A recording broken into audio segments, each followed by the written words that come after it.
आता घेऊयात पाऊस पाण्यासंदर्भातला आढावा।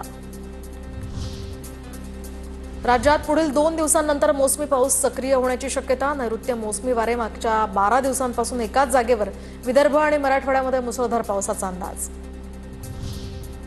मुंबई शहरासह उपनगर आणि ठाण्यामध्ये उद्यापासून 17 जूनपर्यंत पावसाचा अंदाज। हवामान खात्याकडून ऑरेंज अलर्ट जारी। पुण्यामध्ये उद्यापासून पावसाचा जोर वाढण्याचा अंदाज। उद्यापासून 4 दिवस शहर परिसरामध्ये मेघगर्जना आणि विजांच्या कडकडाटासह पाऊस पडणार, भारतीय हवामान खात्याचा अंदाज। भंडारा जिल्ह्याला जोरदार वादळी पावसानं झोडपलं तर ठिकठिकाणी झाडं कोसळून वाहतूक विस्कळीत। कच्च्या घरावरचे टीन उडून नुकसान झालं, भरपाई देण्याची आता नागरिकांची मागणी।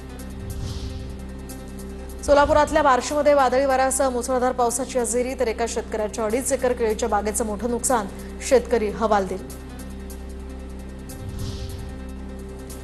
जालन्याच्या भोकरदन तालुक्यामध्ये 33,000 हेक्टर क्षेत्रावर मका पिकाची लागवड। आतापर्यंत 4,000 हेक्टर क्षेत्रावर खरीपाची लागवड।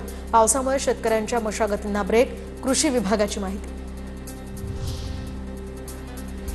15 जून नंतरच मोसमी पाऊस, त्यामुळे आता पेरणीची घाई करू नका। मंत्रिमंडळ बैठकीत मोसमी पावसासंदर्भात चर्चा। विदर्भातील जवळपास सर्वच जिल्ह्यांमध्ये तापमान 40 अंशांच्या पुढे, तर मोसमी पावसाची आता प्रतीक्षा।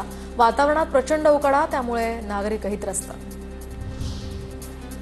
दुरुस्तीच्या कामामुळे परभणी शहराचा पाणीपुरवठा आजपासून 3 दिवस बंद राहणार।